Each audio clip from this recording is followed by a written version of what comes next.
பர்திமேயு சுவிசேஷ ஊழியங்கள் வழங்கும் நற்செய்தி நேரம். தேவ செய்தி பாஸ்டர் ஆர். அகஸ்டின். ஆண்டவர் யாரோடெல்லாம் பேசுகிறார்? போன செய்தியில் உங்களுக்கு சொன்னேன், குறி சொல்லுகிற லாபானோடு பேசினார். தெய்வ பயமே இல்லாத ஒரு அரசனை கூட பாவத்தில் விழாதபடிக்கு தடுப்பதற்கு அவனுக்கு தரிசனமாகி பேசினார். எல்லாவற்றையும் இழந்திருந்த யாக்கோபுக்கு பேசினார். பெதற்ற ஆள்கிட்ட கூட இயேசு பேசுவார். எப்படிங்க? யோவான் 11ஆம் அதிகாரத்திலே உங்களுடைய வேதத்தை திருப்பிக் கொள்ளுங்கள். யோவான் 11ஆம் அதிகாரம் 49ஆம் வசனத்திலிருந்து நீங்கள் திருப்பி வைத்துக்கிறீங்களா? அப்படி எல்லாரும் தேடி எடுக்கிற வரைக்கும் அல்லேலூயா. எந்த அன்புள்ள ஆண்டவர் இயேசுவின்னா உந்தன் நாமத்தை போற்றிடுவே. எந்த அன்புள்ள ஆண்டவர் இயேசுவின்னா உந்தன் நாமத்தை போற்றிடுவே. உம்மை போலொரு தேவனை பூமியில் அறிந்தேனே, உயிருள்ள தேவனே. உம்மை போலொரு தேவனை பூமியில் அறிந்தேனே, உயிருள்ள தேவனே. ஆனந்தம் ஆனந்தமே, அல்லும் பகலிலும் பாடிடுவே. ஆனந்தம் ஆனந்தமே, அல்லும் பகலிலும் பாடிடுவே. இயேசுவே எந்தன் அருகிலே, இயேசுவே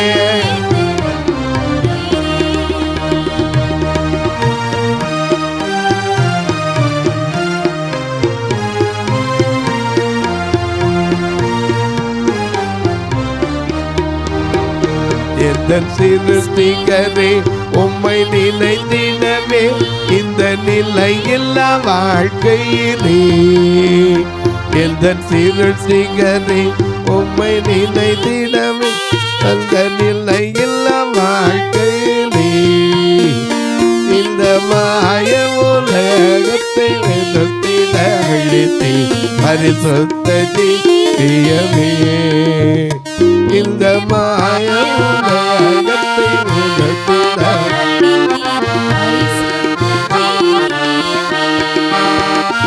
ஆனந்தம் ஆனந்தமே, அந்த பகலிலும் பாடிடுவே.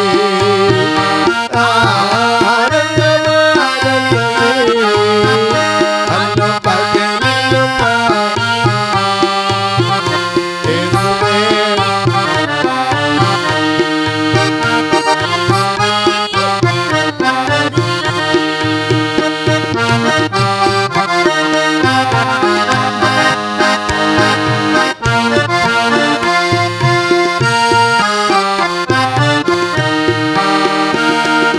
வெள்ளியுமோ பெரும் பேருகளும் பல ஆசையும் வீணல்லவோ. பொன்வேளியுமோ பெரும் பேருகளும் பல ஆசையும் வீணல்லவோ. பரலோகத்தில் செல்வமே போதும் எனக்கு நீரே. பரலோகத்தில் செல்வமே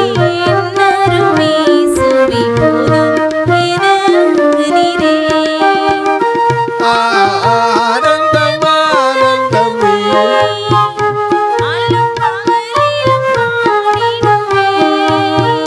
ஆனந்தம் ஆனந்தமே, அல்லும் பகலிலும் பாடிடுவே. இயேசுவே உயிரே, இயேசுவே உயிரே.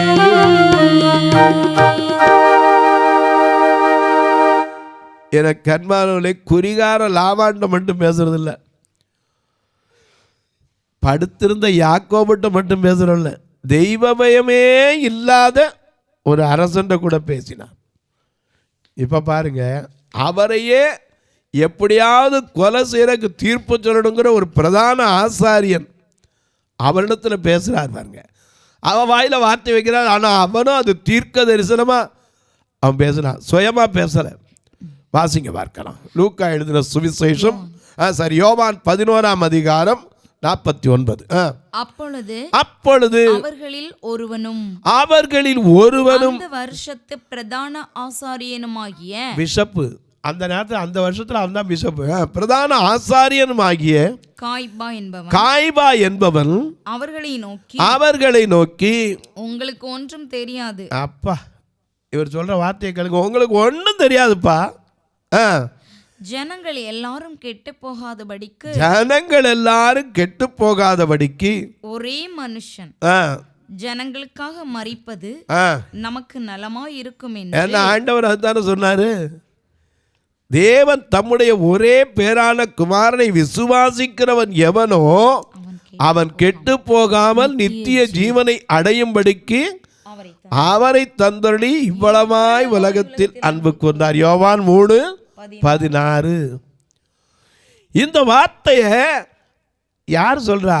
அவரை அழிக்க நினைக்கிற காய்பா, அந்த பிரதான ஆசாரியன் சொன்னான், உங்களுக்கு ஒன்றும் தெரியாதுப்பா, ஒருத்தனும் கெட்டு போகாம.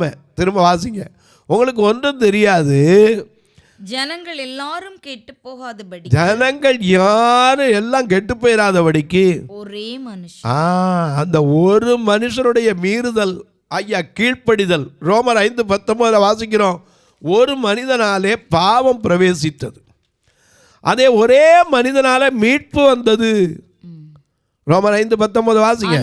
அன்றியும் ஒரே மனுஷனுடைய கீழ்ப்படியாமையினாலே அநேகர் பாவிகள் ஆக்கப்பட்டது போல ஒருவருடைய கீழ்ப்படிதலினாலே நீதிமான்களாக. ஆமா, அவர் மரண பரியந்தம் தம்மை என்ன செய்தார்? தாழ்த்தினார். அதாவது சிலுவையின் மரண பரியந்தம் கீழ்ப்படிந்தவராகி தம்மை தாழ்த்தினார். இது அங்க யார் வாயில வருது? காய்பா, பிரதான ஆசாரியன். அவன் என்ன சொல்ல போறான்? அவரை கொலை செய்யறக்கா இப்படி தந்திரம் பேசினாலும் அவன் அறியாம பெதட்டினாலும் தீர்க்க தரிசனம் வருது.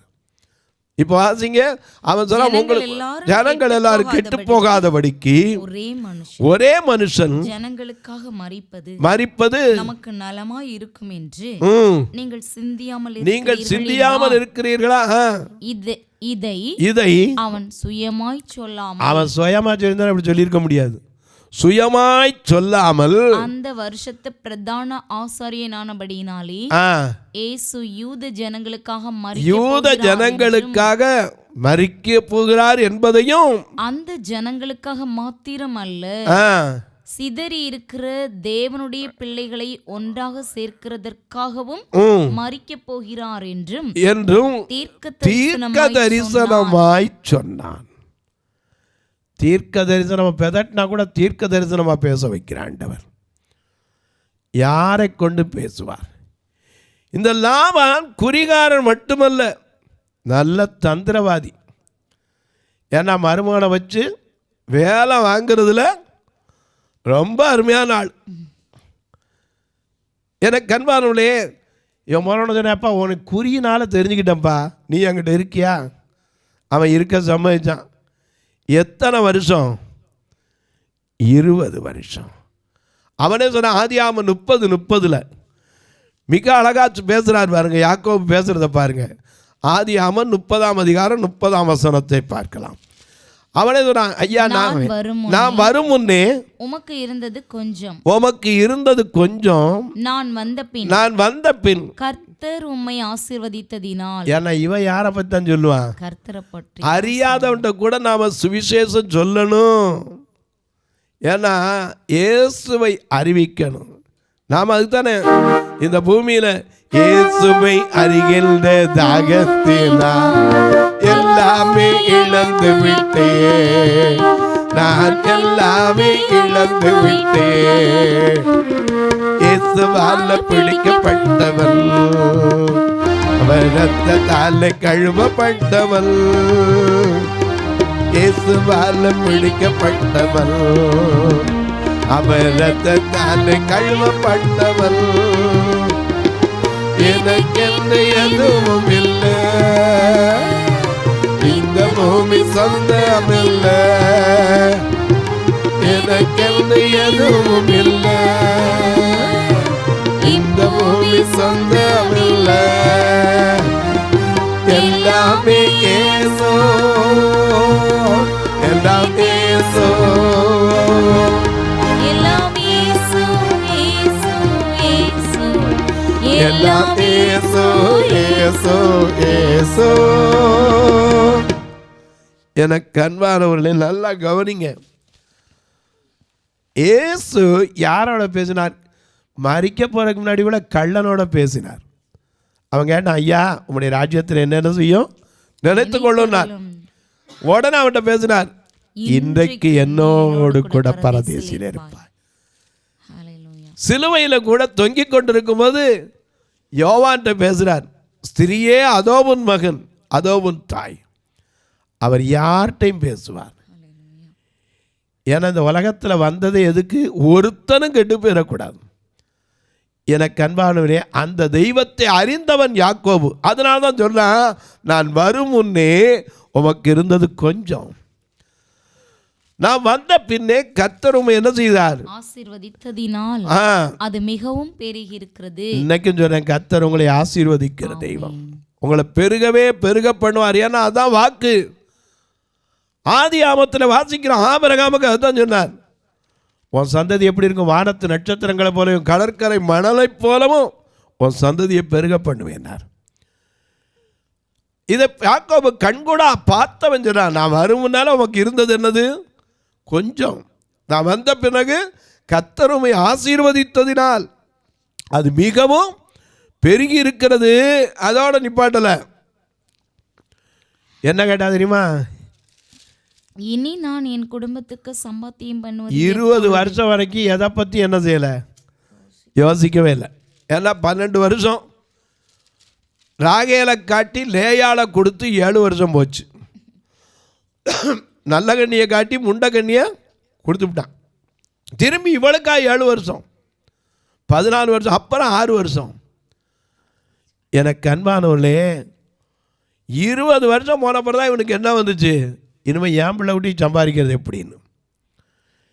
எனக்கு அன்பான லாபான் அவ்வளவு தந்திரமான ஒரு மனுஷன், அவ்வளவு தந்திரமான மனுஷன். ஆனால் அவன் வாயில கர்த்தர் வைத்தார், கோடா கோடி பெருகுவாய் என்று யாரை வாழ்த்துறான்? தன் சகோதரியை வாழ்த்துறான்.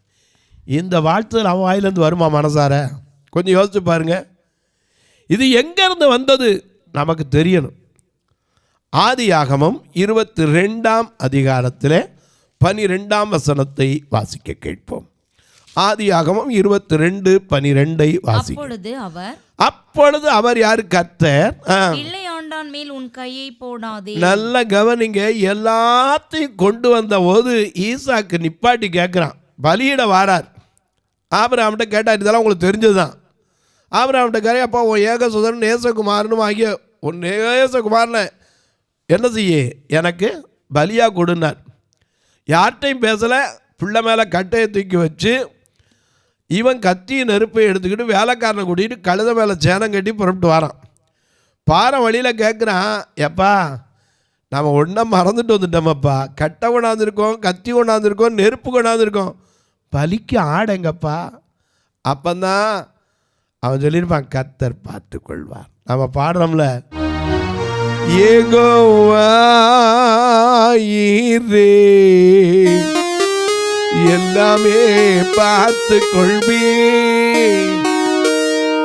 கலங்கல்லப்பா நாங்கள் கலங்கல்லப்பா, கலங்கல்லப்பா நாங்கள் கலங்கல்லப்பா, கர்த்தர் நாமம் எல் புகலிடமே, கருத்தோடு துதித்திடுவே, கர்த்தர் நாமம் எல் புகலிடமே, கருத்தோடு துதித்திடுவே. யெகோவா எல்லாமே பார்த்து கொள்வி யெகோவா நீரே எல்லாமே பார்த்து கொள்வி போகலப்பா நாங்கள் கலங்கலப்பா கலங்கலப்பா நாங்கள் கலங்கலப்பா கர்த்தர் நாமம் எல் புகலிடமே கருத்தோடு துதித்திடும்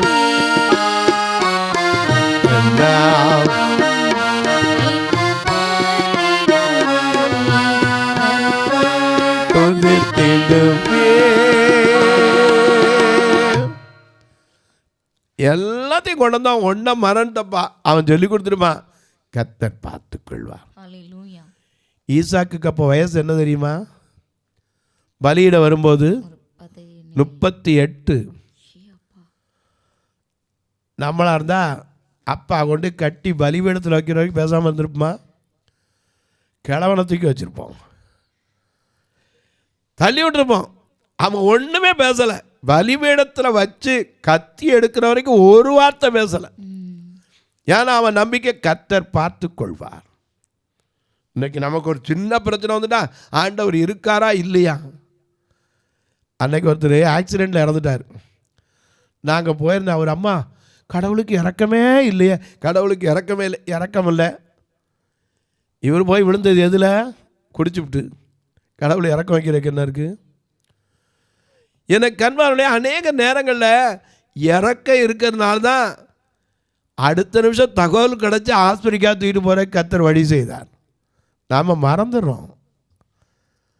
எனக்கு கண்பானவர்களே நல்ல கவனிங்க. இங்கே ஈசாக்கை கொண்டு பலிபீடத்தில் வைக்கும்போது அவன் கேட்கல, என்னையே தூக்கி வைக்கிறீங்க கேட்டானா? நான் தான் அப்போதே சொன்னேன், ஆடை மறந்துட்டோன்னு சொன்னேன்ல, ஆடு நீ தாண்டான்னு சொல்ல வேண்டியதானே கேட்டானா? ஒரு வார்த்தை இல்லை. தகப்பன் தூக்கி வச்சான்னு பேசாமல் இருக்கா. கத்தியை வாங்க போகிறாரு. அப்போதான் ஒரு சத்தம் வருது. என்ன வருது? 12ஆம் வசனத்தில், உன் பிள்ளையாண்டானுக்கு என்ன செய்யாத? கையை போடாதே, கையை போடாதே, அவனுக்கு ஒன்றும் செய்யாதே. நீ அவனை உன் புத்திரன் என்றும் ஏக சுதன் என்றும் பாராமல் எனக்காக ஒப்பு கொடுத்தபடியினால். இந்த ஈசாக்குக்கு தான் கல்யாணம் நடந்துச்சு. யாருக்கு? ரெபேக்காவுக்கு. இந்த ஈசாக்கு தான் அந்த பெண், அவளை தான் வாழ்த்துனாங்க. எனக்காக ஒப்பு கொடுத்தபடியினால் நீ என்ன செஞ்சிருக்க? உன்னை அறிந்திருக்கிறேன்னு சொல்றாரு. என்ன சொல்றாரு? நீ தேவனுக்கு பயப்படுகிறவன் என்று இப்பொழுது அறிந்திருக்கிறேன் என்று. அது மட்டும் இல்ல, 16ஆம் வசனம், நீ உன் புத்திரன் என்றும் உன் ஏக சுதன் என்று பாராமல் அவனை ஒப்பு கொடுத்து இந்த காரியத்தை செய்தபடியா நான் உன்னை ஆசீர்வதிக்கவே ஆசீர்வதித்து உன் சந்ததியை வானத்து நட்சத்திரங்களைப் போலவும் கடற்கரை மணலைப் போலவும் பெருகவே பெருக பண்ணுவேன் என்றும் உன் சந்ததியார் தங்கள் சத்துருக்களின் எங்க இருந்து வந்த வார்த்தை? ஆண்டவர் வாயிலிருந்து வந்த வார்த்தை. யார் பேசுறா? குறிகாரனான லாபான் சொன்னான், உன் பகைஞரின் வாசலை சுதந்தரிப்பாய். இந்த வார்த்தை யார்கிட்ட வந்து? கர்த்தர் வாயிலிருந்து வந்தது. ஆபிரகாமுக்கு வந்துச்சு. ஒருவேளை ஈசா கல்யாணம் பண்ண போற சொல்லிப்பான், இந்த வார்த்தை ஆண்டவர் ஏற்கனவே எனக்கு சொல்லியிருக்காரு. நான் இப்போ எங்க இருந்தேன்? பலிபீடத்தின் மேல் இருந்தேன். என்ன பலியாக வச்சாங்க? பலியாக செம்மறி பாப்பன்கள் எல்லாம் சுமந்து தீர்த்தவரே. பலியாக செம்மறி பாப்பன்கள் எல்லாம் சுமந்து தீர்த்தவரே. பரிசுத்த ரத்தம் எனக்காக அல்லோ, பரிசுத்த ரத்தம் எனக்காக அல்லோ, பாக்கியம் பாக்கியமே. பரிசுத்த ரத்தம் எனக்காக அல்லோ, பாக்கியம் பாக்கியமே. பரிசுத்தரே படைத்தவரே ஆராதனை.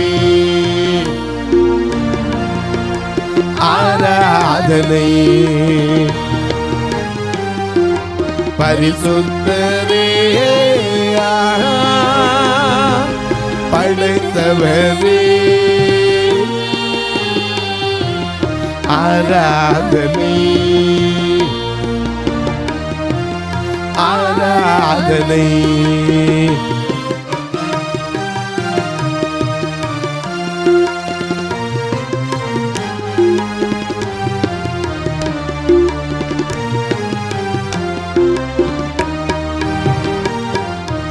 உன் வல்ல செயல்கள் நினைத்து நினைத்து உள்ளமே பொங்குதையா உன் வல்ல செயல்கள் நினைத்து நினைத்து உள்ளமே பொங்குயா நல்லவரே நன்மை செய்பவரே நல்லவரே நன்மை செய்பவரே நன்றி நன்றி ஐயா நல்லவரே நன்மை செய்பவரே நன்றி நன்றி ஐயா நல்லவரே வல்லவரே ஆராதனை ஆராதனை நல்லவரே வல்லவரே ஆராதனை ஆராதனை